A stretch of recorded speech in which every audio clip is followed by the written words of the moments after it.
Little music, please. New Cupid, new Cupid. Top of chain. Go mayor, go mayor, go mayor, go mayor, go mayor, go mayor.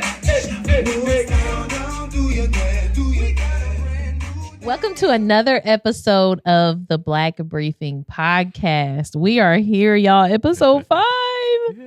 We're just a little late, and I'm sorry. Okay, we had family things, but we're here now, and that's what matters. In the most critical moment, who can you count on? Of course, it's us. It's right? us. I'm one of your hosts, Samantha Douglas. Wild Style for sure. Greg Merriweather. And of course, as promised, we are here to talk about the report and all the other crazy things happening with the city council and the mayor's office. Hopefully it helps give you some clarity, but also make sense of just all of this information because there's a ton of it out there. As always, I'll make sure I link everything that we reference and that we talk about in the description so that you can follow along and really know what we're talking about and see in detail. Because, you know, sometimes we give summaries and we paraphrase and we, throw our, spin on it. So I want y'all to actually see what we see too. So that's why we put all that in the description. As always, this episode started with a disclaimer just in case Greg says something crazy. Just playing. Facts. But also, yeah, these are just our opinions, y'all. We are just out here wanting to share and educate and inform our community in a way that it helps them discover their power and hopefully get more active and involved in the process and in their community. That's why we do this. I'd like to open with that because I just like to ground us in that so that we know, yes, we have a fun time here, but we do it with a purpose, okay? True. So we will start off this episode, even though it's all kind of around the same situation. We're going to break it down into topics. Of course, those will be along the bottom. And so first up today, we're going to talk about the report. The report by Fisher Phillips, which is a firm out of Chicago that the City County Council hired to conduct an investigation around Joe Hogstett's handling of sexual harassment claims against one of his top aides, Thomas Cook. So if you haven't been following like all of the stuff on that, what has happened is two different women have accused him of sexual harassment, sexual assault in one of the cases. Mm-hmm. And they tried to come forward and give that information to the mayor first. And they shared that a ton. As details kept coming out, obviously the need of a real full investigation and into his handling of it and into what happened needed to happen. We have a bit more clarity now. It's going to be one of our last topics, but we have a bit more clarity now about how this investigation came about, and we'll get to that later. But first things first, the report itself. So they just had a meeting. The investigative committee for the City County Council had a meeting with the firm Fisher Phillips, who was not there in person. They zoomed in. Which I thought was ridiculous considering they're getting paid almost $500,000. Yeah. $450,000, and they can't be there in person. That's wild. And the Republican counselor in the meeting said so as well, and I agreed. But also, there were a few pain points that they got to that they would just stop and said, hey, this should be looked into, but it's out of scope. Mm-hmm. As somebody who has consulted, who's done contracts and stuff, like when you get to something that's out of scope, but that should also be investigated, like I've never had a time where I didn't go back to the client and say, hey, this deserves to be looked into, Sure. But it's technically out of scope. Can we add it? Can we also go there? Like it's an upsell. Yeah, but there seems to be some contention on who was doing what with the. I don't necessarily buy that. Who was it? The Carlino that said that it was her fault that Krista Carlino that the firm didn't come. Yeah, so she said during the meeting that she said, I think they asked about Zoom or something like that, and she said it would be all right if they Zoomed in. That's what she said during the meeting. I'm sorry. You think she's giving them she's bailing them out? No, I don't. I think that they were told not to come. I just think that it's Chicago. It was what, a 2.5, 3 hour drive if you're 3 slow. at most. Yeah, if no matter where you are, it's within reach. It's within reach. I think given a $450,000 bill, I would have flew across the country. I would drive to California for $450,000. You know what I mean? Yeah, no, for real, no. Yeah, I believe they were told not to come by somebody, maybe not Carlino, but somebody in the Indianapolis City County Council. And that was one of the most critical things with this, is that the whole point of getting a firm out of Chicago is so that they didn't have any Indianapolis ties. Like they wanted this to be a legitimate investigation. Well, I'll say this. A lot of them wanted this to be legitimate. Some of them. Okay, some of them. Dang, we got to walk it back. Okay, some of them wanted it to be a legitimate investigation. I think that I remember speaking to a counselor and saying, this is not going to be a good investigation. Yeah. I just never believed that it was going to be legitimate. We found out towards the end. So during the information gathering period, so when they were requesting documents from the mayor's office said they did not have the capacity to hand over. Now, with all the vacancies in his office, that may be true. But they said they did not have the capacity to hand over all of the documents and stuff that Fisher Phillips was requesting. And so they hired a firm themselves to hand over the stuff. And who was it? You betcha it was all the people that were involved in this from the beginning are now at Fager. I mean, who would know better where to find the documents than the people that did it? So, but we didn't find that out though until that information gathering period was almost done. So right there in the collection process. And they did have subpoena power that was not used. It was not used. Had subpoena power that was not used. During the presentation about the investigation, they said that they reached out to Thomas Cook multiple times. And he just simply ignored them. Ignored them. Even though they had subpoena power. Even though they had subpoena power. They did not subpoena him. Insane. That in itself tells you how much of a sham this was. Having subpoena power. And the guy who is the nucleus of all of it, it's all about him. It's subpoenaed at all. It's all about addressing what he did and his behaviors, and whether it was handled appropriately. Was the only person that didn't get interviewed. Yeah, and that's in case you're wondering, like, oh, well, what was the results of this investigation? That's another problem. So the results of this investigation was that technically.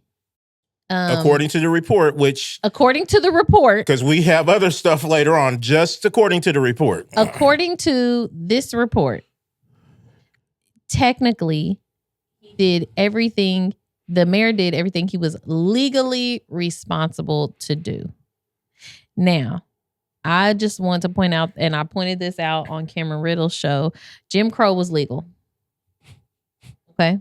So I just want us to acknowledge that the American justice system is not probably a good indicator on where our bar should be. Okay. Sure. So that's one.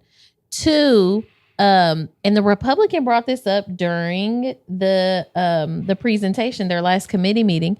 But also he was like, I didn't realize when we asked like if he handled it well or right, they would focus on what was legal rather than what was morally or ethically correct. Right. Yeah. And so, because he was like, I feel like all of that's combined. But I mean, you're dealing with lawyers. One of the things that got me immediately reading the investigation, I read it that night, and it was bad, even though I don't feel like it definitely didn't get all the facts. Let's just say that now. Like, you'll find out later if you didn't know. It didn't get all the facts, but it was bad enough. And one of the things that got me was several times in the report that, was it Fisher Phillips? Mm-hmm. Says that because the complainant, the person that was being sexually harassed or abused, did not use the word sexual in the email. Sexual harassment, yeah. Yeah, that there was no way for them to know that this apparently needed to be elevated or looked into. Disgusting.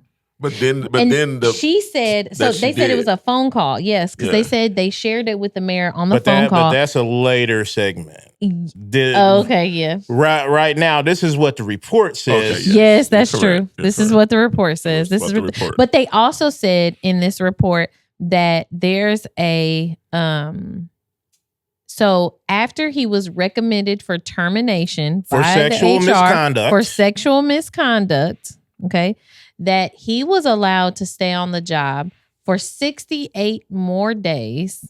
Okay, it was 68. 68. Correct? 68 days.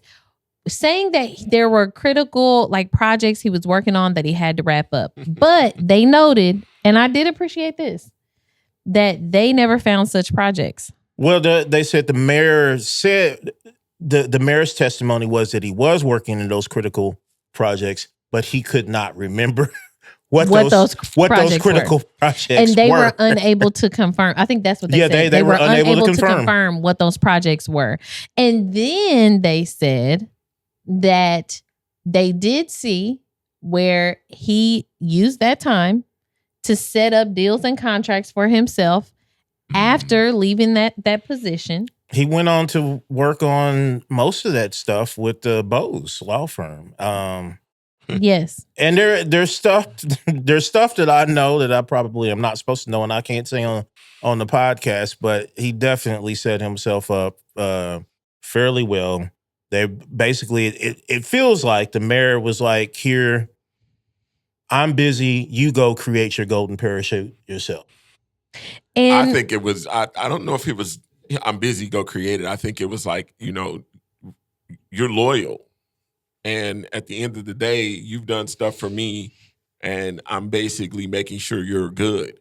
And again, I wish this report. I mean, we'll get to it, but I wish they had went further with the investigation than they did personally. They did specifically cite that the Hogshead administration, and they were clear on this, had created a fraternity-like atmosphere in city government. Yeah. Yep. And my thing is, especially with you saying create your own golden parachute, what would make him though be so loyal to this person?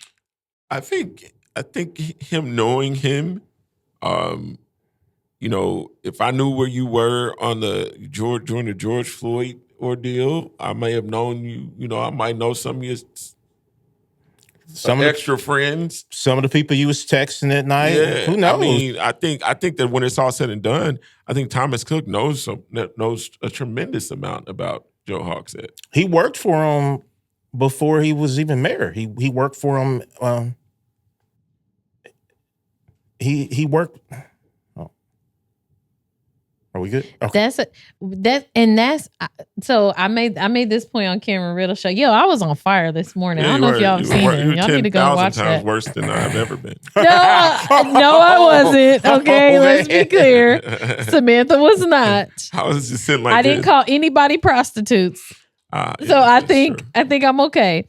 But I did say, this is the analogy I use, that if I'm very close with Greg and Greg knows where all my skeletons are, I would make it my business to know where all his skeletons are.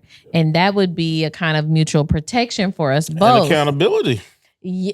Accountability, protection. It would also make me a bit indebted to Greg. Sure. If something was to go left, I'd probably be inclined to take care of Greg a bit just so that he doesn't expose where my skeletons are. I'm just saying those things would make sense. And Thomas Cook had worked with Hogshead when he was a U.S. attorney. And I don't think he was just exceptionally good at his job. That's not what people say. And that this is a part that I really dislike about the report, is that the perception is there. I mean, and this really came from Hogshead, but perception is there is that Thomas Cook was some sort of superhero and he had to be kept on because he was doing work Yeah. that nobody else could do. And my knowledge of city government and people that worked with him say in my experiences is that he wasn't very good at what he does and that anybody else could have been doing whatever it is that he was or was not doing. Well, it's hard to have a good homeboy. that too. I mean, at the Man, end maybe of the that's day, it. it's like if that's my guy, it's like then that's my guy. Period. That's homeboy number one. So at the end of the day, it's like, nah, I'm gonna make sure you eat, but you take. It's like somebody that it's like Jerome for Morris Day. He's holding the mirror, And that's what I'm saying. Because even with him hiring him for, after knowing that he's doing this stuff, him hiring for him for his campaign and stuff, it's not something he had to do. There are a lot of incredibly competent campaign managers, people who could have done really well in this, women who could have done really well and in their this campaign position. was not incredibly competent. I Nope, said it the whole it time. was I not. used to make jokes about it every single week between him and Jefferson Shreve, like how bad the campaigns were. Yeah, terrible. I mean, They were terrible. Remember his again- commercials? It was terrible. yeah, it was terrible. The, I didn't like the. I didn't like the what was it? Joe washing the car with the young black The boy. black boy, yeah. passing the biscuits and praying. Oh, it was I didn't terrible. like none of that. None all of I it. None of did, that. all I did was post it on my Facebook, and people were upset. I was like, And the, where's the campaign, father? the campaign before that. Remember when they had that black woman on there calling him Hogstead? That's Uh-huh, what made yeah, us start Joe calling him Hogstead. And when I voted, I wrote in Joe Halstead because I saw her. That's what I was like. I want that guy. She talked him up. Did she? Listen, And they know I'm not lying because I know somebody could see I the didn't like ballot. They're that like, at Joe all. Halstead. I sure did write it in. There's one vote for Joe Hogstead. I They had to didn't have like seen that. that. I didn't like the commercial where he was at the table. I didn't like that at all because, yeah, it just None of that. rubbed It me the was wrong way nasty. that I'm asking where the daddy at, first of all, because I'm like, dang, dog, you going to sit at the head of the table? That'll get you divorced. I'm like, well, since you having dinner with them, what's your wife doing? Just keep it in a buck.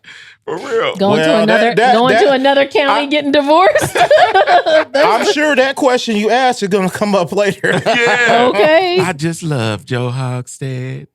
So the report, I'm gonna tag it below. You guys can read it. But they went through things like one at a time. You know, when this was reported, we found this. When this happened, we found this. Like they went down and saying legally what. And they part thought of the was. problem was that some of it started as under Joe Hogsett, the candidate. Yes. Sure. So Joe Hogsett, the candidate, didn't have to know what Joe Hogsett, the mayor, actually knew about this person. That's that fair. wasn't technically in an email That's where fair. it could be verified. Yeah. And see, for me, I think it all paints a horrible character. Mm-hmm. So because Joe the candidate is still Joe the mayor. Right. Like it's the same person going from there to there. So I understand that, but I think, and this is where I think it should have been expanded. This was bigger than the legality of it. This was bigger than him just being mayor. This was painting a whole picture of this super corrupt, toxic environment that he created and carried from his campaigns into the mayor's office, which I think both spaces are our business as Democrats, as fellow Hoosiers, as you know, like I think they're all our business. So I don't want to limit us in that way. That's some stuff that I disliked. I understand the need to look at it that way, like professionally, legally.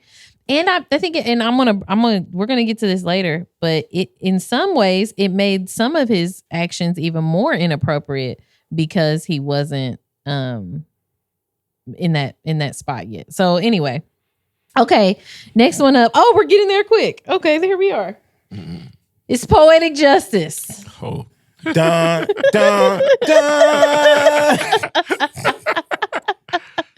It's Poetic Justice. It's Poetry Joe. Poetry Joe. I mean, the whole administration was apparently about the arts because Yeah. Joe and Thomas Cook were like both into poetry with the same woman. with the same woman. The same woman.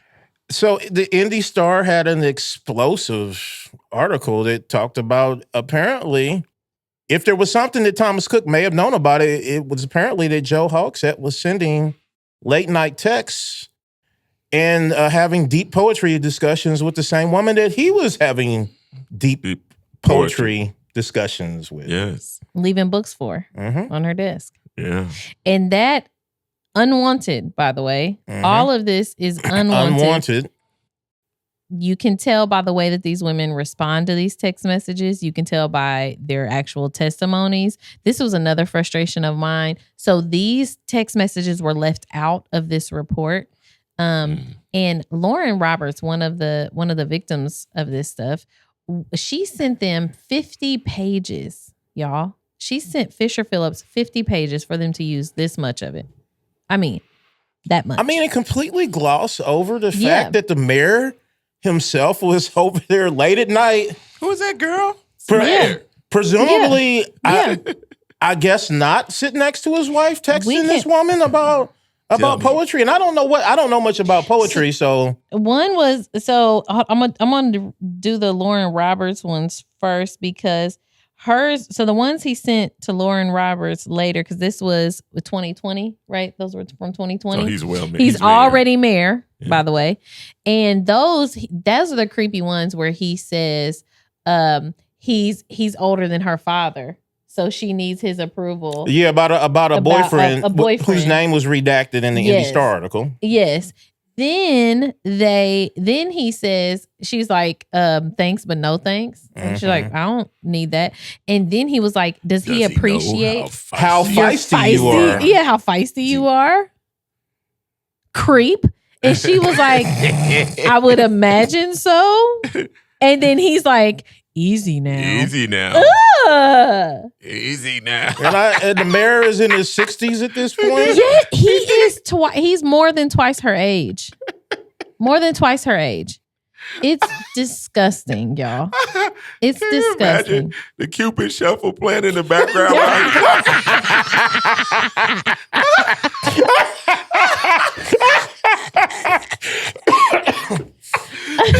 We have a clip. You don't have to imagine it. You don't have to imagine him doing the Cupid hear shuffle. that in the background. Oh my God. I was just Easy now. Easy now. Oh, that is so I You're feel sorry mayor. for women that have to go through this with an old man like that too. Yeah. Like that's nasty.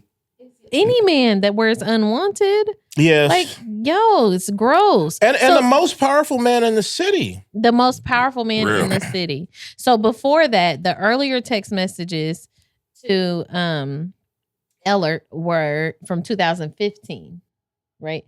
And this is when he was a candidate, right?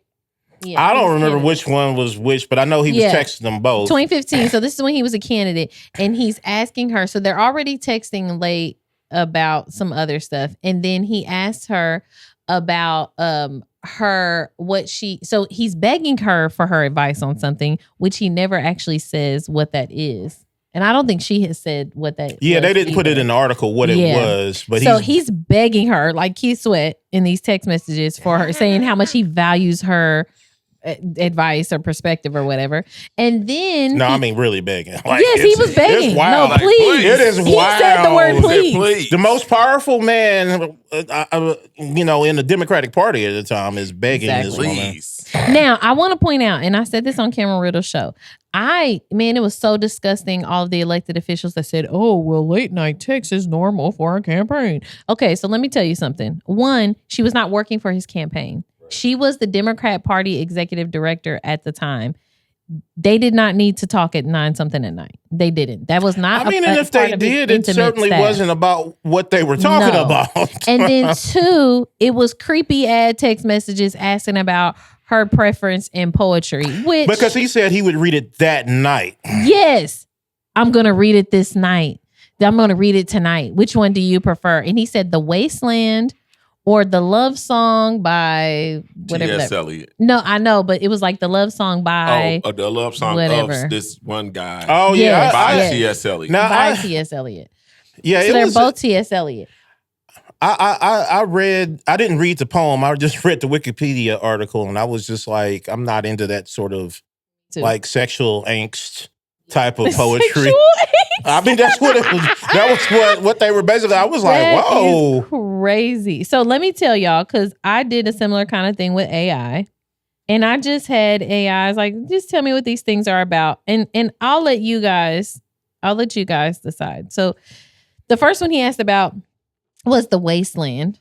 And it's a complex modernist poem that explores the spiritual and cultural crisis of the Western world in the aftermath of World War I. It's often considered one of the most important poems of the 20th century, blah, blah, blah. But at its core, it's focused on the decay and disillusionment in modern society. So it portrays a world that has lost its meaning, vitality, and spiritual purpose. It's a wasteland. Okay, so Sound that's like the streets of Indianapolis. okay.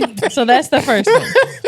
The second one it's the love song of J. Alfred Prufrock.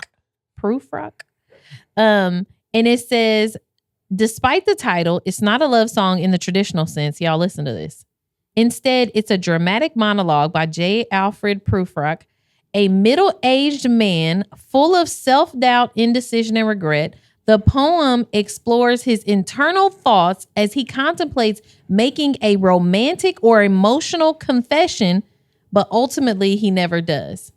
So he's asking her to choose between this one that talks about a decaying society and, whatever, or this one where this middle-aged man is tore up over the fact that if he's going to make this confession or not. And it's y'all, it's really like sexual That'll get you a angst. divorce. It's terrible.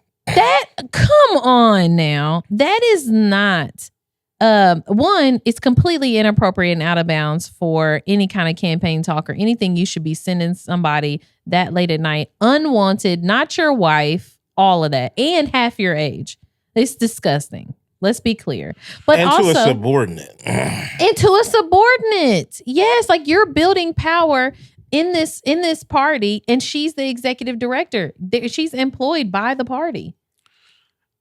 And also, this is the point too for the Democrat Party, who said none of this stuff they can't do anything about blah, blah, blah. She was an employee of the party when this stuff happened. Well, they certainly didn't protect and her. what is she supposed exactly? And not only did they not protect her, they had nothing in place for her to use once she was violated in this way. Sure. She had nowhere to go, nobody she could talk to. And that's why you don't see her as visible, because all of this stuff is very traumatizing for her, having to go back and recount all of this horrible time in her life. Like this is disgusting, and this has impacted and changed people's lives.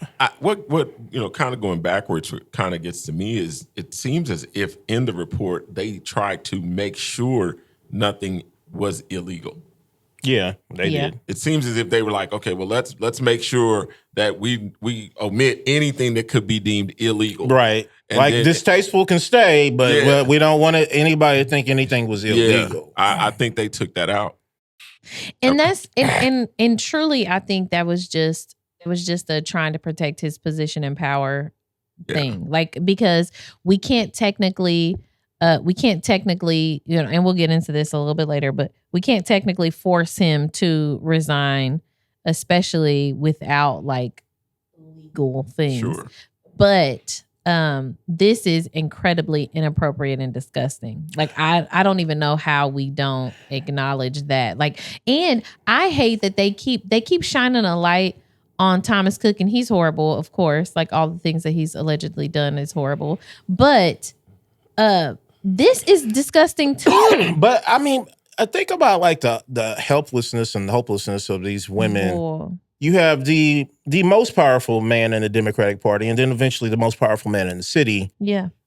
He's sending these late night texts about trying to do this. And then you have the second most powerful man sending the same stuff to the same women. Yep. And also telling them that. And taking it a step further. Yeah, taking it a step further with or without consent, and saying, let me get you drunk and you can tell me which committee position that you want in 2 years. So basically, this was a culture of Yep. You wanna thrive. You want your career to do good. Well, then you're gonna do what we want. Yeah. But we're watching Hollywood cases of this. Yes. Mm-hmm. Where people are now sitting on trial for whatever, I don't know, people are getting RICO'd when people are saying, if you don't do this, then I'll do this. Or if you do this, I'm gonna do this back to you. Yep. Retaliation. And so you're hearing, I mean, even in the article that we just saw, I think Russ McQuaid may have done, where he talked about counselors being even scared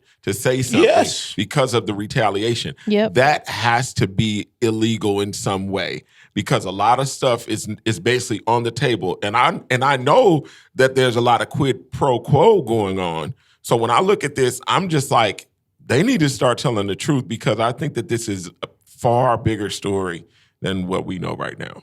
And they can't do their jobs. They can't do their Like, jobs. how can you do your job well in fear of retaliation in that way? And that's what I said this on Cameron's show, but it's like, we should all be angry. We should all be angry, because if your counselor cannot effectively represent you in the way that you've elected them and put them in position of power to do, we should all be upset. We're being disenfranchised. Yes. Yes.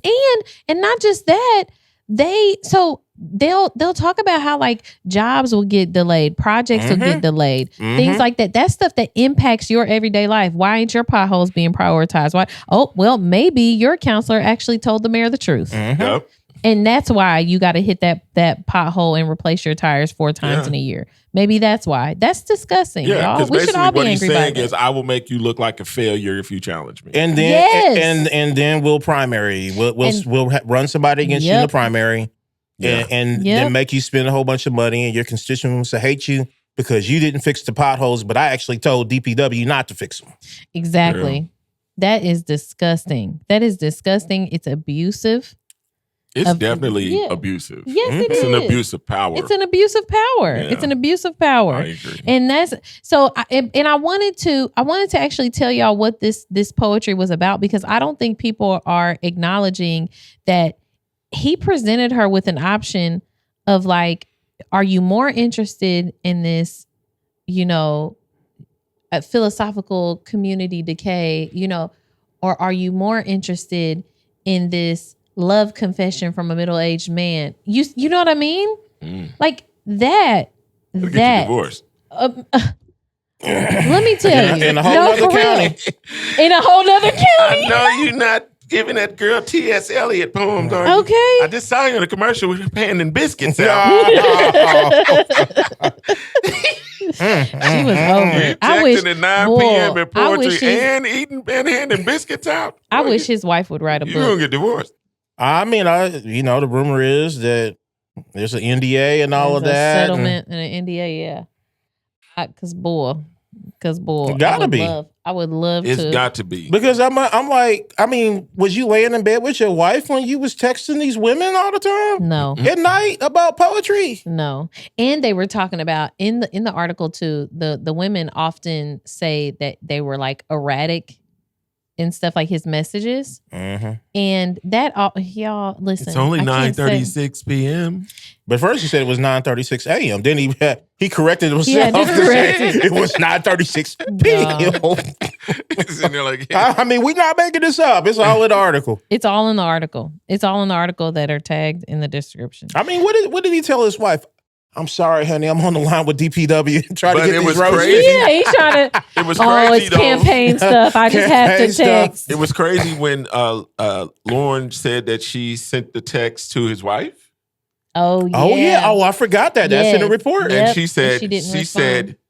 she said, it has nothing to do with Joe, so don't Yeah, worry. shit, don't worry. It has nothing to do with Joe. Having to that preface, well, you have to preface. I'm not getting him in trouble for what he's been doing Yeah. over here. Yeah, I'm not it's telling about you time. I just anymore. want this other man. Can y'all get him stopped? Yeah. So it's Yeah. like so her saying that lets me know that there's more to it. Yes, that there's It's not about him. Yeah, like don't worry, don't This worry. time. It's not. Yeah. It's not, Don't not about worry. him this time. Yeah. Just Thomas Cook. That's insane. That is so nasty. God, this is such nasty work. What's Okay. nasty is the silence, but we'll yeah. Yes. Oh my God. Forced Okay. silence if necessary. But Yeah. anyway. So the next part of this fiasco. So we have this report. We have nasty obviously report. these claims and stuff. We have the articles about the mayor's text message and stuff, and enter Monday's city council meeting. Okay. It was a Let's get full ready. council meeting. It was a full council meeting. And on the agenda, there was a fiscal item that included the final payment to Fisher Phillips. Okay. Sure. And because it included that final payment to them, the victims and some of the victims, not just of this sexual harassment and stuff like that, but also victims of the workplace culture that he set in the mayor's office, decided to come to the city council meeting. And during public testimony of this particular part of the agenda. And I want to jump in. Mm-hmm. To preface this, also the Indy Star made it very clear with the women that they were interviewed in that report that they felt, and they made it publicly clear too, in their own, that the report victim blamed them, and there were factual elements of the report that were wrong. Sure. Yes. That they were factually wrong. The Indy Star covered all of this, and so basically, this report mistold their abuse stories. Yep. Correct. And then made a judgment based on that. Based on that. Also, the fact that the mayor, it all hinged on the mayor saying that he didn't hear the word sexual, but she actually called him. Yes. Sure. So there was all types of room, and the fact that nobody in city council of authority would go meet with these women before Monday's council meeting. Sure. They would not communicate with them. They would not meet with them. So now we're in Now, Yes. let's pick up. And at the council, I forgot, in the committee meeting too, Lauren was actually on FaceTime on Elise Schrock's phone, and they were playing it in the committee meeting, and they wouldn't even listen or give time to that. So in the committee meeting, they would not hear from the victims or their perspective of this report. Also, they were told they would have a copy of the report before it went like full public, or that the public would have it or whatever. They did not. They said they would then. So they finally pressed. Even in the meeting, Counselor Andy Nielsen had to say, like, as soon as the meeting adjourned, he's like, okay, first of all, can we send out this report now? Like, can it be sent now? Because it's these women's stories. Yes, it's their story. And that's what they kept saying this too. They're like, we are being laid to bear in front of everybody. And we haven't even seen this stuff. We don't know what you're saying about us. We don't know what you're saying about us. And the report, again, was inaccurate. It was proven to be inaccurate by the Indy Star. And what we need for you to understand is we paid for the report. We paid $450,000. That's right. Or agreed to pay. So yes. So now now we're in the meeting, and we're at, if we need to pay the rest of the $300,000. Yes, it was I think it was down to 150. No, it's 300. It was another 300. Oh, it's another 300. Yeah, $300,000 Oh, payment. okay. We've paid the 150 and it was down to 300. Correct. Oh, okay. So we're in this meeting, and I decided to go. We all decided to go. We're there. We all decided to go. And we did not sit together. Which No, we didn't. I was up in the front next to the victims, whilst I was on the side recording. No, I was all the way in the back at first. I was in the last row. By the time I seen you, you were up and recording them dragging her out. But and then I never seen Greg. I didn't see Greg either. I'm somewhere in the middle.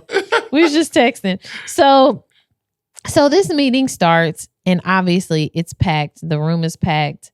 And people are holding signs saying Joe needs to resign. They're holding signs of the picture of Joe eating pizza with Thomas Cook in the back, giving the middle finger. Like, it's a whole thing. And this proposal finally comes time for them to share. Now, unless you are absolutely positively under a rock or not a city county councilor, okay, or involved or know anything about this, you knew this was going to happen. This was coming. And they did know that everybody was coming. Yes. They were very aware. That's important. So they get up. Lauren speaks first. She gets up. This is public comment. Like, this public was, comment. or, you know, standard procedure. You're supposed to give public comment for what they're voting on. Yep. She didn't get up out of turn. She did not get up. She signed up. All of them signed up beforehand like you're supposed to at the meeting. So when you come in the meeting, there's a sign-up sheet. If you ever want to speak, there's a sign-up sheet sitting on the podium almost always. You go up there, you fill out who you are and stuff, and then you go up one at a time once the time comes for public comment to give your comments. There is a 2-minute timer for each one of those. We'll have more about that. But yeah, you come up and you can speak. So she comes up first. She starts her statement. Immediately is interrupted by Maggie Lewis first. Yes, Maggie Lewis. Immediately. And what did she say? She said point of information? Point of order or something like that. Something. And she asked about it being relevant. Yeah, to the this, germane. right? Is this germane and all of this? Yeah. Is it relevant? She said germane too. No, she didn't. They all say. That's what they say. It has to be germane to the. Okay. Anyway, so she interrupts her immediately. Okay. And she's like, so Lauren looks at Samuel Osley and asked him, is this about the Fisher Phillips, blah, blah, blah? Is that included in this? And they were like, yes. She was like, okay, well, this is about that. You know? So she's quiet. She starts to speak again. And this time Samuel interrupts her. The president of the council. V.O.P.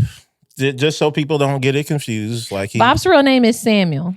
Right. He gave himself the name V.O.P. because it's voice of the people. Well, he says, and it's funny because it came out on one of my statuses that he has a different story, like depending on where he is for how we got the name Voice of the People with V.O.P. Okay, well, let me tell you. Kind of like the Joker got his scars in The Dark Knight. There's a different story he tells every time. We refuse to call him Voice of the People. Yeah. I absolutely refuse. His mama called him Samuel. I'm going to call him Samuel. Period. I'm going to call him V.O.P. because I prefer to be called Wild Stuff, so I'm not going to do that with him. But That's fine. That's fine. I prefer to be called my government name, so I'm going to call him his. Samuel. But when I say V.O.P., I know it means voice of the predator or voice of the poet. My husband is back here shook. You thought that was his real name. He is. No, he's Nigerian. His father is Nigerian. And his mother, they met at either Purdue or IU, and I can't remember which one. And he was born over here. Oh, I thought he was born there. No, I mean he'll make it seem like that, but he was born here. And then he said he's lived in Howville. Is his mom? I ain't never seen him a day Nigerian? in the life. No, his mom is. She just black? No, She's black his American? mom went to Crispus Attucks. That he comes really. He comes from a deep black bourgeois family. Oh, okay. Well, anyway, I ain't never seen him in Howville. Samuel Osley. I think his middle name is very Nigerian sounding though, but I can't remember. His name is Samuel. But it is But his name is Samuel. Government name. So the president of the council, like we just said, interrupts her. Miss Boebert? Miss Boebert. Miss Boebert. Like Lauren Boebert, the right-wing congresswoman that's like completely insane. From Colorado. And then he calls her that. Just to point this out, where Lauren Roberts moved to, and works in politics. And works in politics. So some say he's trying to. I think they was razzing her. I think they was trying to get a reaction out of her and make her look crazy. And I just thought it was dumb because if you Google, because Lauren Boebert, fun fact, her maiden name is Roberts. Lauren Roberts. And I thought, not this man just Googled Lauren Roberts, Colorado to see who she is and got her confused with Lauren Boebert. I don't know. Either way, it's horrific. Okay. Either way, it's horrific. But he does it twice. He does do it twice. And then she had to correct him. And she does. And they kept the clock running. And she asked about the clock. And he said, actually, the time hasn't even started. But just to be clear, he lets her know, you have 2 minutes. And she said, well, I'm going to tell you, I'm going to finish this statement. So feel free to have the sheriffs escort me out. But I'm going to finish this statement. Right? Because she's never been able. They had a whole investigative committee and she was never able to actually talk to them. And they She never presented to the committee. And they mistold her story and put it in the press. Yes. And then refused to talk to her. Disgusting. They didn't talk to either one of them. Okay. So that's one. And then two, she's tried to reach out to them individually. And outside of just like a couple of them, they refused to hear her. And so so they pressed her, and we're telling you the story in this way on purpose because we want you to understand her desperation as she comes for public comments at a full council meeting because she's been left no choice. Yep. She's went to Hogsett. She's went to the press. She's went to counselors. They've done this investigative committee. She tried to go to them. She tried to testify and say something in the investigative committee. She has tried every single outlet, lane, road that was there. She tried it. Okay. So this is another one, the next one after 50,000 other things that she's trying. Okay. So she gets up there. And she doesn't make it. She gets to the 2-minute mark, and Greg tells us the best way. So there's a little buzzer. He lays on the buzzer. When they run I mean, out but of they time. had already interrupted her. He lays on the buzzer. They had already interrupted her. After those 2 times, he let her just go. He's like, you are done. Yeah. At 2 minutes, he said, "You're done." You're done. But it was right after. And just held It was them. after she said that Jesse Brown was one of the few people that would help. Yeah. That didn't help And her. after that, that's You when- are done. Yeah. Ms. And- Roberts, you are done. Yes. You are done. And he was like, it's Sheriff. got the Take sheriff. anybody that's speaking. Anybody speaking. Anybody that's speaking. He out. said, get him out of here. Yeah. So the people around her, the people that were with her and that were also going to speak, some of the Democrat socialists that were there, they all surrounded her so that they gave her literally like a human shield to these sheriffs so that she could finish her statement. But okay? see, Big brother came through brawling. But a Marion County sheriff, you ain't never seen a skinny Marion County sheriff, so they came in bigger about twice the size of the human shield that was around her and Jesus, Marion started Jones. dragging people My out. brother, he pushed the man's shirt till it flopped up in the front. Yeah. I was like, yeah. And then they had the old retiree came in after the other ones got the people out of the way, and he starts fondling Elise Schrock. Oh right? yeah, grabbing her breast. Literally, she had to tell him to quit grabbing Yeah, her please quit breast grabbing in my front of breast. Vop as he's watching. Yeah, Bob didn't even. He He was just like, sit yeah. over there like, People said, listen, people said, so one of the people that testified, Maggie, who also worked for the mayor's office, she got up later and said in her statement that Vop was smiling while this stuff was going on. Now, I don't know if people have that on video. I hope I tried to zoom does. in on him on my video. That's Did the one you? on Black Indie Live. Yeah. Okay, I could not, I have was like not, this. I didn't see it. he He seemed to be quite pleased. He was with pleased. the women getting And then manhandled. she and heard everything. Ron Gibson, the counselor, he was sitting all the way in the top. She heard him say she should be arrested. Mhm. Yeah, because he's an Mike. idiot. And his mic was on. It was a live mic, He Ron. said she should be arrested. Martindale Brightwood. I'm telling y'all know what to do. Y'all do not have to have him, He should okay? be arrested for bootlicking in a public meeting. That was indecent. That was indecency. Indecent exposure? Indecent exposure. Bootlicking right there. Come on, man. I'm really feeling proud right now. I'm rubbing off on y'all so well. That You this is ain't, no, you not. I watched Samantha this morning go ham on did. Fox 59, and I just I sat did. there like this. And now I'm listening to Wild No, Style because say I'm he fed should up. go to jail for bootlegging. That is amazing. I mean, I'm fed up, look, y'all. they have the more extreme their behavior is, the more That's a extreme my fact. behavior is going to be. No, for real, you guys are dragging this thing to hell. And let me tell you, a lot of us are willing to go there. Oh yeah, with we gonna go together. you want to go? Listen, I love Michelle Obama, but you go low, baby. We gonna go with lower. you. We gonna go lower. until further notice. We are going there with you because we're sick of it. Honestly, I and was so disappointed watching. I mean, just for me, this is just me speaking as a black person. I was disappointed watching the black politicians. that's a fact. And I was just like, I was dang, too. y'all. It's embarrassing. But it's embarrassing. like, how are It it is would be embarrassing. so different if our communities were thriving. Right. Yep. And they sit there and they are loyal.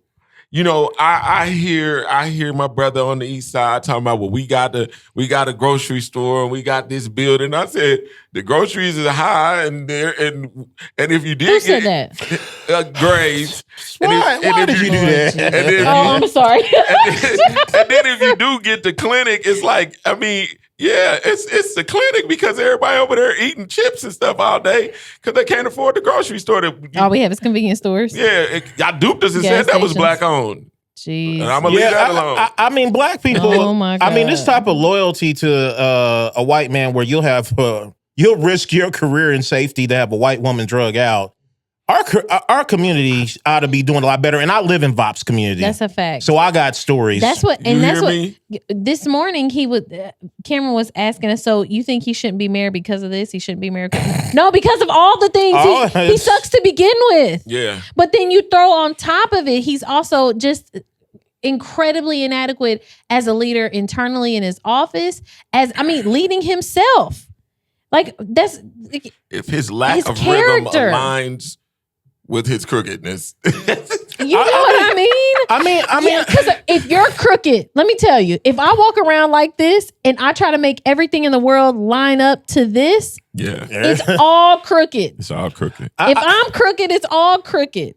I look at some simple stuff. I mean, look, let me take my glasses off for this. For any white folks watching, black folks, we have a thing like it's almost like you could call it the white woman index. And when white men and white society, like they treat white women, not just white women in general, but white women around them, like people that have access to them and their wives, badly, poorly, like disrespectfully, abusively, violently, in public and private ways. We know when that goes on, we already know as black folks how we gonna get treated and how we've been treated. Sure. Like you'll do it to anybody. Yeah. Anybody. There are no boundaries, nothing. That's a fact. That's a fact. And this is the thing. I usually give us a little understanding when it comes to that stuff because a lot of us are trying to figure out like what's our battle, what's not. Sure. They're trying to be strategic. They're trying to make sure that certain things don't get in the way of their ability to serve their district well, which is what ultimately they feel like they're responsible to, And while giving understanding and all of that, it is disgusting to think not one of them, though, not one could say that everything that's going on, all of this is horrendous. Yeah. The way that those victims were treated in that meeting, the way that the mayor handled this sexual harassment, these late night text messages and inappropriate behavior that he's exemplified, all of it is unacceptable and disgusting for a mayor to do. That's what, at the very least, could you just say that? Like that's what upsets me. Like, can you just acknowledge how horrific this is for the people who are living through this? Because let's be clear, he has a whole office of people that are living through this toxic culture right now. So when you allow Lakeisha, you gave her the mic and she used the mic for as long as she wanted. Yeah, so I'm going to give y'all a real disgusting fact too. So I think it was Channel 13 recorded Lauren's statement outside of the building, outside of the City County Council building, and y'all will not even believe how long it was. It was 2 minutes and 15 seconds. So, 15 seconds. So maybe if people hadn't been interrupting her the whole time, calling her Miss Bobert, asking about the Jermaine, and they say they stopped the clock, but they didn't stop the clock. They did not stop. They were lying. They were gaslighting her, just like she was gaslit by the mayor. Yep. And that whole administration. It's gross. Yes. And Lakeisha Jackson, State Senator Lakeisha Jackson, had been honored only like 30 minutes before in a meeting for her 10 years as a city councilor. Awesome. And they let her ramble on for, it had to have been at least 10 minutes, I thought. Like she was talking about her time as a councilor. So we can't act like, Robert's rules is that restrictive that you can't do this, or it wasn't enough time. You had the time. You had the time. And considering you had never given them any other time. You owed them the time. You couldn't give her an extra 15 seconds? 15 seconds. I was like, y'all, come on now. This is disgusting. This is disgusting. And let me tell you this, though. It felt amazing in the room to look up at my counselor, and he's just like, because he has already called for the mayor's resignation. Yep. Yeah. So if you But he was also the person who said something in the meeting. Yes. You know, he was the first person to be like, yeah, we probably, but it's another thing to go back to another meeting where people were getting thrown out. Yeah. You know. And that's gonna be that's a later okay. topic. Is it? It's a later topic. Okay, because I have a story about that too. Yeah, that's a later topic. But I will say this, But you know, this- they get mad when we bring him up. You know, I hear the complaints of other counselors, you know, those that are black. They get mad about when we bring Jesse Brown up. But you know, I think but he speaks up. And He does. and I think that V.O.P might have let her finish until she said the magic words Jesse Brown, and he snapped. I mean, you could see it on his face, like not the magic word. the magic words when she talked about that Jesse Brown that helped her. I mean, that was immediately. And that's where the magic Roberts, left. You're done. You're done. You're done. Remove anybody speaking. Yeah, they took them all out. They took them out. But let me tell y'all, I wanted to say this just from a black perspective. And I'm listen, this is not shade. I love my white friends. But let me tell you, when y'all started saying shame in that city council meeting, y'all, I lost my mind. Okay. It was I a did laugh too. that I needed so very bad. Yeah, Game of Thrones. Oh, yes, because that's all I could imagine. I was like, oh, people do this in real life. I've Like, been a few places. I've been a few places shame. like that. I was like, oh, snap. That is hilarious. And then the part two, y'all got to watch this recording because, listen, what they do to Lauren is horrific. I don't want to make light of that. But it was what was happening around that was, oh my God, pure comedy. Because there's something else she says I wanted to bring up too. But because there's somebody in there where they're like, this isn't leadership. And somebody said, yes, it is. Yeah, I looked over there. They were right in front. They were right behind me. The person that said that. Because I was filming. I looked over. I was like, what? It was like the whole crowd. This is not leadership. It was Yes, literally it like is. when in Coming to America, he's like, who told you that? When everybody turned and looked, that's how the crowd stopped. When somebody Yeah, said, it was. "Yes, Everybody it looked is. back there like, who said that? I was like, wow. Y'all, I was up there. I'm so glad. The picture that the media got of me is I'm so serious and intently looking, and I'm so grateful because if they had caught me in that moment, they would have not have known what I was laughing at. And I was, y'all, in tears. I was in tears up there because I could not handle it. Between the shame, and the yes, it is, I couldn't do it. But that's what I wanted to bring up. So as they're dragging Lauren out, she's still saying things and stuff. And so she kind of makes it, she gets away from the sheriffs a little bit and kind of like goes up the side aisle. And she asked him, does he have a daughter? And he's like, yes. And she's like, oh, good for you. And then he was like, walk out of here like a lady. That's what he said. This was and the she one said, that had fondled Elise, isn't it? I don't know if it was the same one. I don't know. But we can about go the back and sheriff, find right? out. Yeah. And she said, did you just tell me to walk out of here like a lady? He said, yes. She said, go f- yourself. And that's what the whole room. crap. Like, y'all should have heard. Oh. It was the gasps for me. That was where they were like, like nobody had heard the F-bomb before. And I was just like, y'all, are you kidding me? funny. Are you kidding me? And y'all are in this room? After which I just witnessed, I mean, After which a woman getting You're not- fondled in front of the Exactly. city council president who One ordered brother it. was doing too much. Who ordered And he it? was smiling as it was going The one on. sheriff was doing. The one brother, the sheriff, he was doing way too much. I mean, he what was doing type a of lot. man? What type of man orders something like that? Sees a woman getting fondled in front of him that he ordered, and is just smiling like Why doesn't don't even. you at least? My thought was too, though, for the sheriffs that came up, and I don't know about protocol and stuff for them, but they didn't even come up and be like, "Hey, let us get to her," or "Hey, calm down, let's you know what I mean?" Like they didn't try any of that. That black sheriff came straight There up, was some grabbed tussling. Yeah, Devin there like was some this, and tussling. had him. hemmed up. And he was like 3 sheriffs in one, He was a big dude. and so was the other boy. He was about 2.5 Yeah, he was a sheriffs big in one. dude. But That's how the Marion County sheriffs save money. Like, what salary? But the size of 2 or 3 people. But the bad thing about that is, as a citizen, we talked about this earlier. Those people are doing what you're supposed to do. Mm-hmm. Yes. They're doing what they were following orders on a Monday evening, 7 o'clock. These are the people who say, I'm involved in politics. I'm involved in my community. It means enough for me to show up. And you kick these people out regularly. Yes. So I have to tell my story. So hold on. Okay, so we'll switch the two. So we'll go to the non-apology first. Okay, we'll go to the non-apology. Well, can we get into because I think that can lead into the non-apology. Yeah, your story. Yes. Yeah. That's so. Before all of this happened last year, not the meeting that Greg immortalized in our previous podcast. It was a meeting several before that, but it was Palestinian protesters. Yeah, and V.O.P ordered the sheriffs to remove them.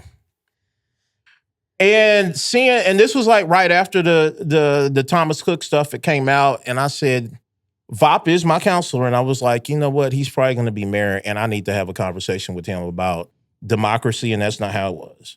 That's not how it was supposed to do. Sure.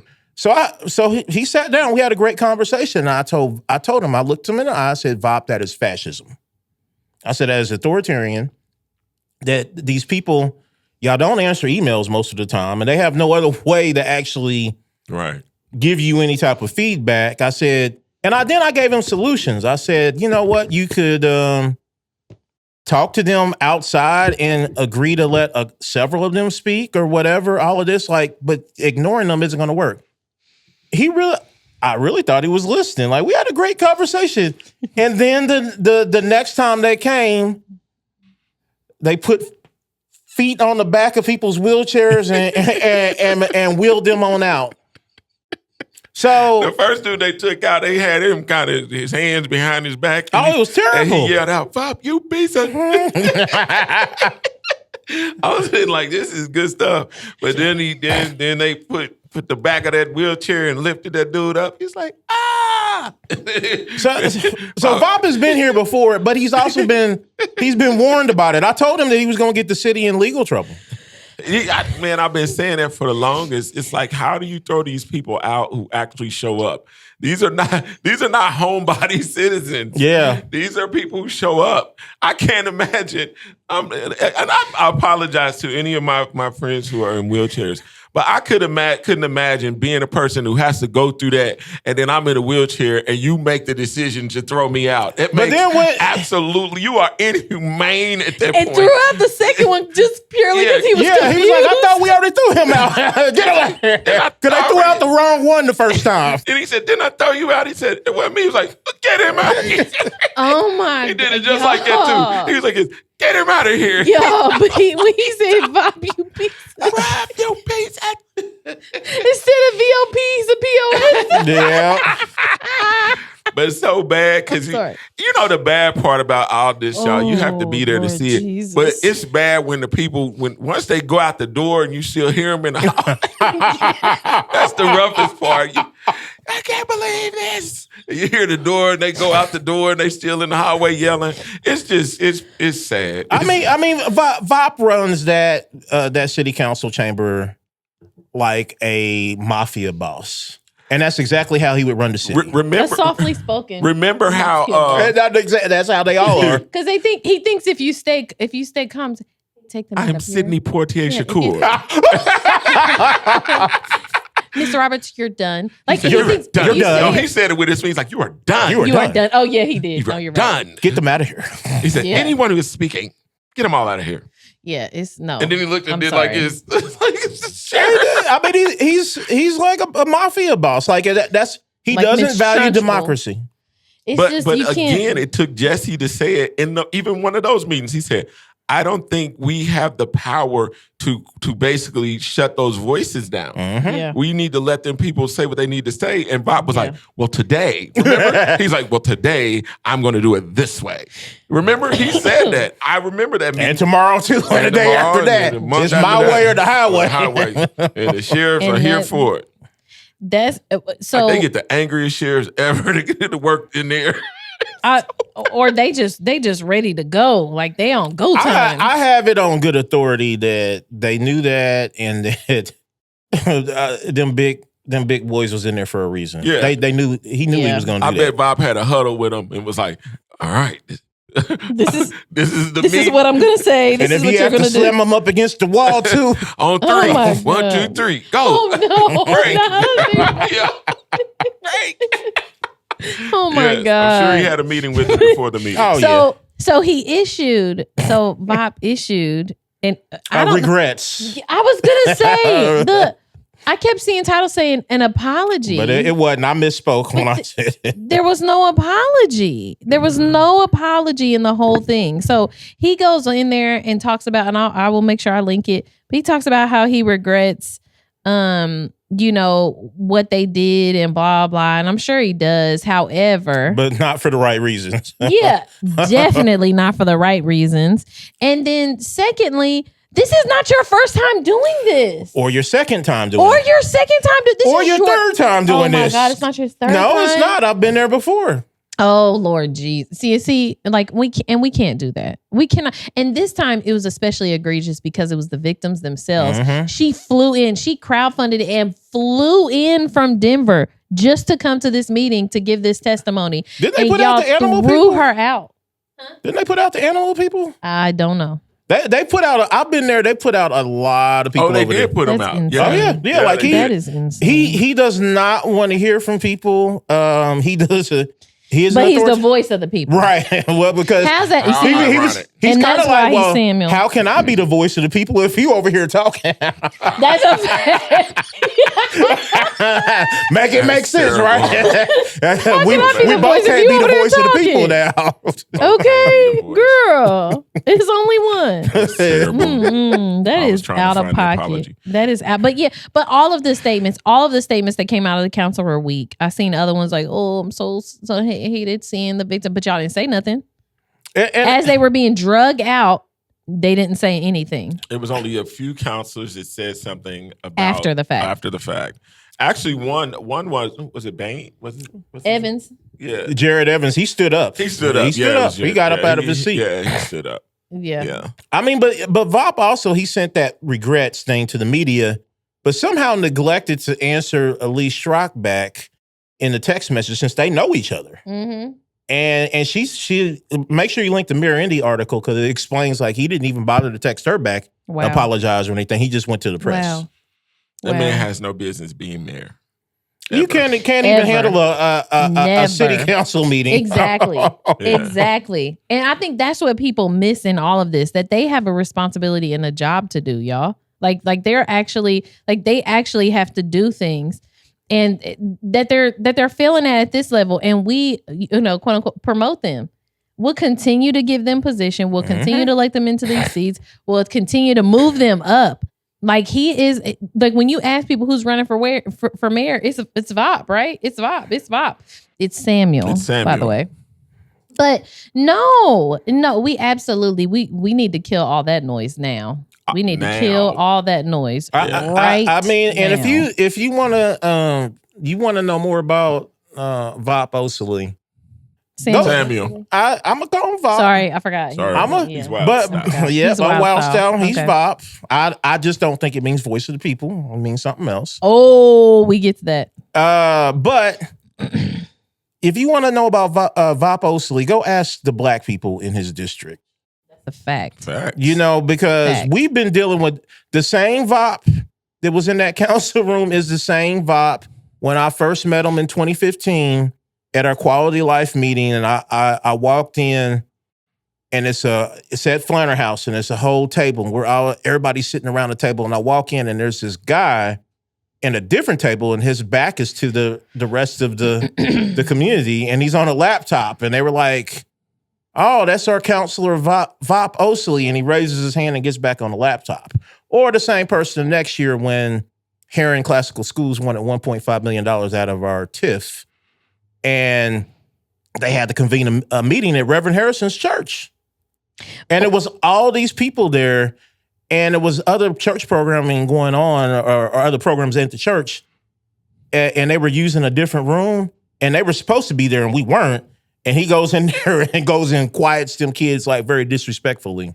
Or when the Inspire House first opened and they called me because they could never get in touch with him when they took that old firehouse. Oh, yeah, yeah. Mm-hmm. And they the 1899 firehouse. And they were revamping it. And they called me and said, we can never get in touch with our counselor. Wow. And then he finally showed up and he gave it typical Sidney Poitier Shakur talk, and then he got himself on up out of there again. Or when we went downtown, they conned us into going with all those youth downtown to clean up after the protest. He was involved in that. So Yeah, listen, we so were he all came. there. So listen, when we got there, he gave out vests and stuff to us.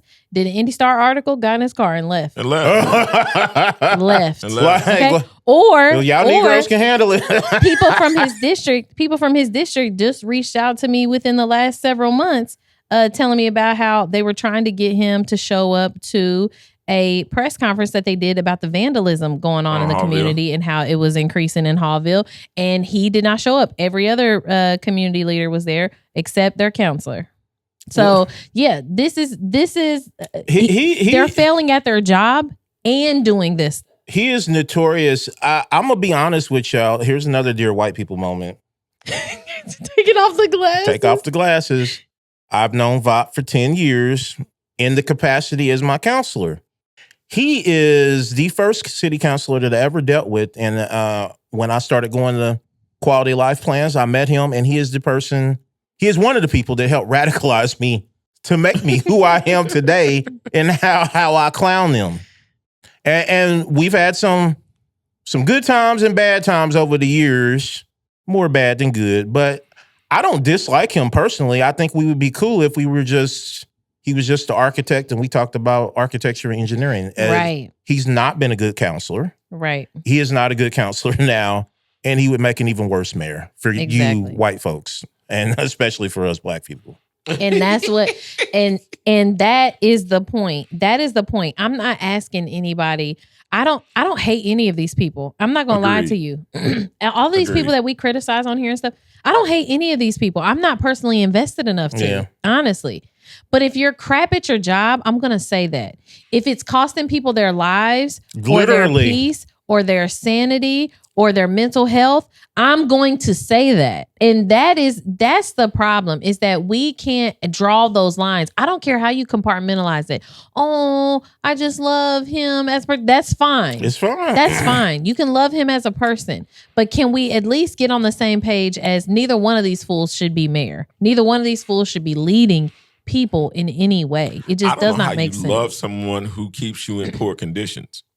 I don't care about any of the dancing and all that ridiculousness. I don't care. That's just buffoonery to me. Because if I look and I see that my conditions are remaining or getting worse, what is there to love? Because we're comfortable in dysfunction. We are comfortable in dysfunction. And we are always the people who say, you're doing a good job, continue doing what you do. And we have no clue what they're doing. No clue. You know, the Cupid shuffle. And I always say this. Jumping out there like, bam. I'm like, investigate before you congratulate. Boy. I mean, he the mayor. He ain't even dedicated enough to actually learn the dance. He just does whatever he wants. But he jumped out there with alacrity. Look that word up. You looked. Okay. I mean, he really didn't stop when he got out there. Like oh man, he was. I mean, he was into it. Okay. Gets an A for effort. Does he? Yes, for the dances. You gotta learn. No, you gotta learn the actual moves of the song. You gotta actually learn the Cupid Shuffle. I mean, what you go to spend that much time with black people to go have them teach you that stuff? A C for. I'm not gonna say, but a C. He gets a C. Next. Anyway. So, next thing. So that non-apology and all them statements, they all amount to absolutely nothing. Nothing. Yeah. Zero. Okay.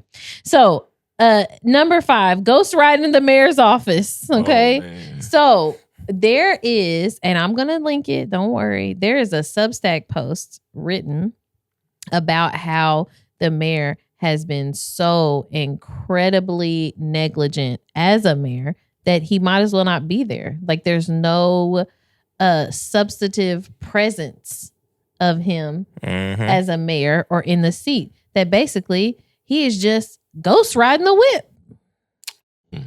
I mean, there's been a lot of discussion over the years, rumors, innuendo about even where he was during the riots. That's a fact. But given what we know now, I know that those rumors are false. Like, just because you didn't see him, during when the riots happened, they said he was one place. I'm not going to say where it was, but we know, like, given his love of poetry, that he was at an open mic somewhere. It was a Friday night, and they couldn't find him because he was at an open mic. What's insane about somewhere quoting T.S. Eliot? What's so insane about that is the fact that so much is not said. He gets away with saying stuff, and people don't even question it. How in the hell do you get to say, when all this stuff is going on downtown, that I was working from home? And nobody says a word. Nobody says a word. It's like all of downtown is getting torn the hell up. And the leader of the city says, I worked from home that day. And no one says, you're a damn lie. You know really what I think it was? I think we just didn't care enough. I think we knew that even if he was present, it would change absolutely nothing. That is true, because he didn't have the answers. That's for sure. So I think we just kind of felt like, who gives a fuck where he's not at? leadership. Because it doesn't matter. Exactly my point. But I do think that the press needed to have held him more accountable over the years, and they're just now finally starting to ask the hard questions. Start looking at, like, the Mirror Indy when they basically fact checked his interview on Fox 59 with Russ McQuaid, and it was 6 people that said, nope, the mayor's lying. The mayor's lying. The mayor's lying. The mayor's lying. Like, they put it in the article. Like, he said he knew nothing personal. He knew nothing about her personal. He said knew nothing about the personal dealings that Lauren had.